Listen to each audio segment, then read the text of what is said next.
Hello YouTube and welcome back. I'm your host Logan Albright and I don't have a book review for you today. Instead, what I thought we could do is talk about writing advice on YouTube. Now, I don't look at a lot of writing advice on YouTube. I don't like it, and I'm going to get into the reasons why I don't like it, but I stumbled upon some the other day and it reminded me of all the reasons why I don't like the writing advice on YouTube.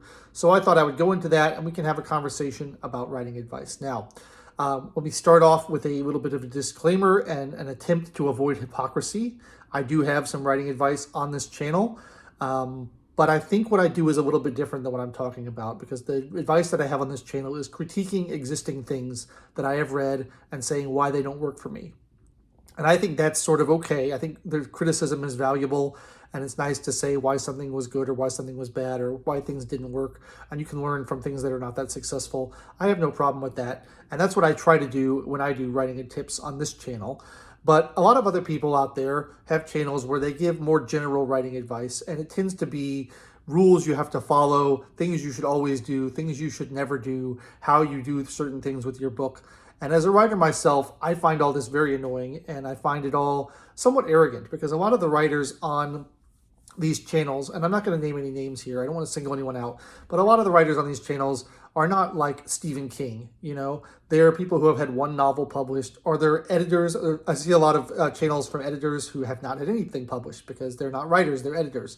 And they're telling you how you have to write your books. And I don't think that there are any rules when it comes to writing your books. I think there's lots of things you can do that can potentially work. So when you're starting from a blank page and you're already telling people what to do and how to write, I think it can be counterproductive, and I think it can be really discouraging.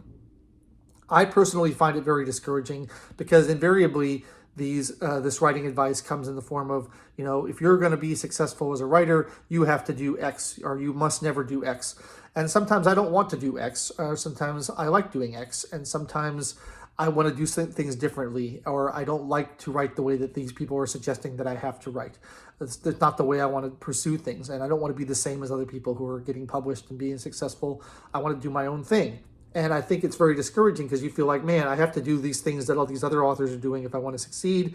And I don't want to do those things. It doesn't fit with my voice. It doesn't fit with the kind of stories I want to tell. But now I feel like I have to do that because this writer on YouTube told me to do this thing. And I just don't think it's very helpful. I think it's very discouraging. I think it stops you from doing the things you want to do. And I always feel bummed out when I watch them, and maybe you guys too. And so I want to kind of give you permission from me, whatever that's worth, to ignore all this writing advice and do what you think is best. I sort of have a problem with the concept of master classes in general. I used to go to music school at the Berklee College of Music in Boston, and they would sometimes have very successful musicians come in and give master classes and tell us like how to succeed, how to do what they did, how to improve and stuff. And I never really liked them or found them very useful, because there's this thing where people who are successful think that the way they did things is the only way to do things. They think, well, I did it this way and I succeeded, and therefore you should do it this way too and you'll succeed. Well, first of all, you may not necessarily succeed just because you do things the way that they do. There's luck involved. There's other things involved. There's different people are good at different things. They have different abilities and different talents. And second of all, just because they did it that way doesn't mean you have to do it that way. And a lot of masters and master classes are not very good teachers. They're just good at telling you what they did. And maybe that can be useful and maybe it isn't. But I don't want you to think that that's the only way to do things, because there's actually lots of ways to do things and lots of ways to be successful. And it depends on what your goals are and what your definitions of success are. These are all things you have to take into account.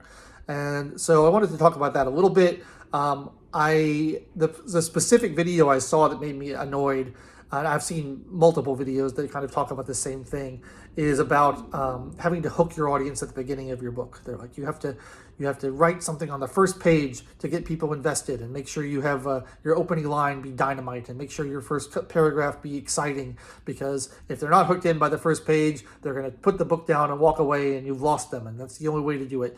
And that really bothers me, because yeah, it's great to have a good first line. It's great to have an exciting first page, but there's millions of great, wonderful books out there that have slow starts, and they get going slow, and that kind of take time to build, maybe build the world or set the scene, or let you get to know the character a little bit without starting right in the middle of things. There's a ton of books that work well and do that and are classics and are amazing.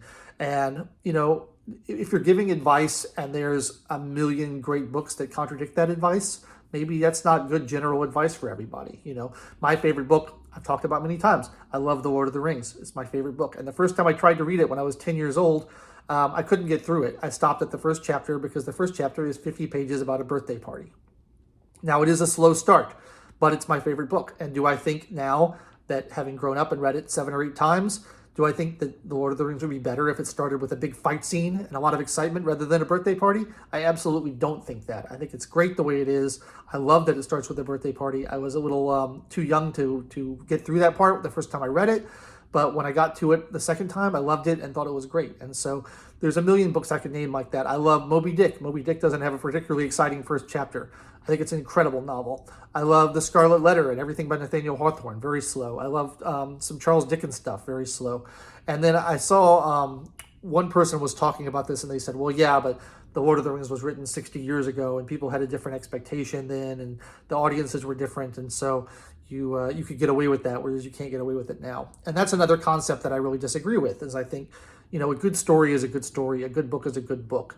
I don't think you have to be connected to your time. I mean, if you're talking about what makes a good modern book versus what makes a good classic book, you're talking about fads in writing and fads in reading. You're not talking about what actually is a good story, because a good story transcends time periods. The Iliad and the Odyssey and Beowulf are still great stories today. The fact that times have changed doesn't make them not great stories anymore. So you can write things that don't follow the rules of contemporary fiction and still have them be very good and very compelling stories. And I think that one of the things that's going on here is a distinction between marketability and quality, which are not the same thing. Now, it may be true that if you are searching to have a bestseller and you want to, be a rich, famous author, maybe you need to follow some of these rules if that's your goal. But if your goal is just to tell the best story you can tell and to be a good writer, I don't think you have to follow these rules at all. I think that there's lots of different ways to be a good writer. If people followed the rules, you wouldn't have William Faulkner and you wouldn't have James Joyce and you wouldn't have any number of amazing writers. You can think of anyone who wrote an experimental, different sort of way.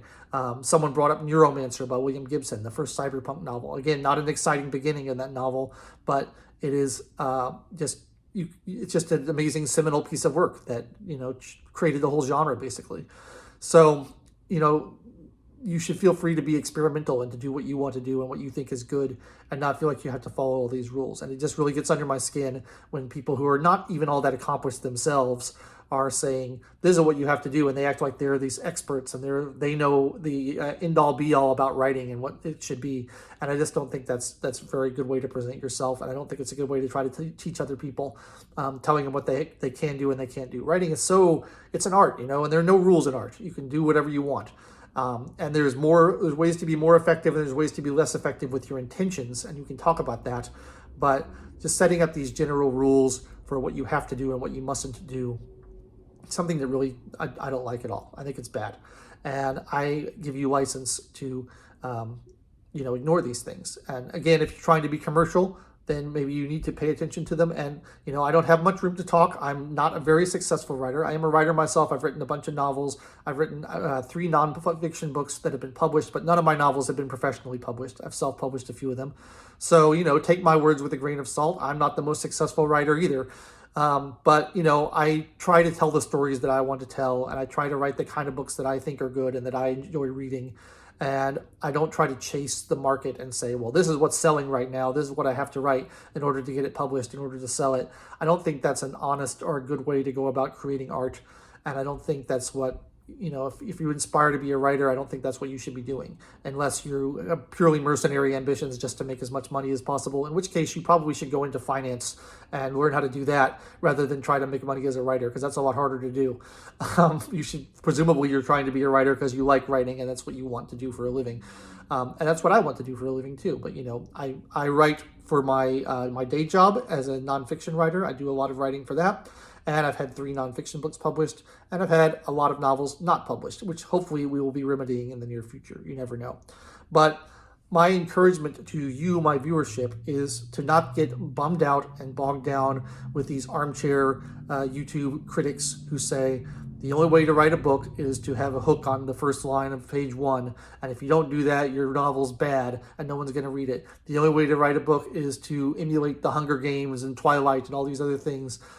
which are popular, but maybe not necessarily great writing. If you want to be a great writer, that's a different goal than being a popular writer. So keep these things in mind. And I would say, it depends on the listener. If you're seeking out writing advice and you feel like you need help and you want to have people guide you, by all means, listen to these videos. Maybe they'll help you, but just don't feel boxed in. Don't feel like you have to do things the way other people do them, because that creativity and originality and innovation and forward movement in the art form happen when people don't follow the rules, when people ignore the advice of others and do their own thing. And so I really want to encourage people to have the freedom to do that and not feel pinned down to this certain way of working. And it bothers me every time I see it.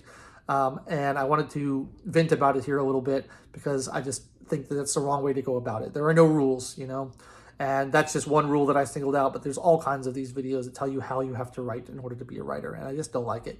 One person who I have been listening to a lot and who is a very successful writer and hasn't just had one book published is Brandon Sanderson, and he does a lot of writing advice, but I really like his writing advice in general because he is much less rigid in saying what you can do and what you can't do and what you have to do. He seems to have a much more fluid understanding of what the rules are and how to be successful within them. And he also recognizes that he's not the be-all, end-all authority on writing. He's gotten lucky in some cases. He is a good writer. I actually haven't read any of his books, so I don't know if he's a good writer or not. But he's a successful writer, but he recognizes that part of his success is luck as much as it is skill, which I think is important to recognize. And he doesn't condescend to people to say, well, just be like me and you'll be successful like me, which a lot of people do in masterclass settings, and I really hate that.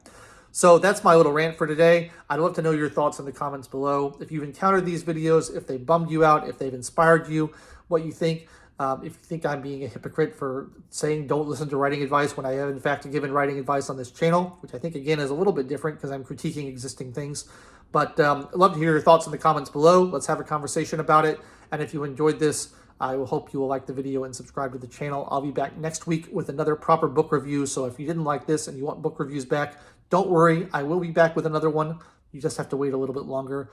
But in the meantime, I've been your host, Logan Albright. Thanks so much for watching, and I'll catch you next time.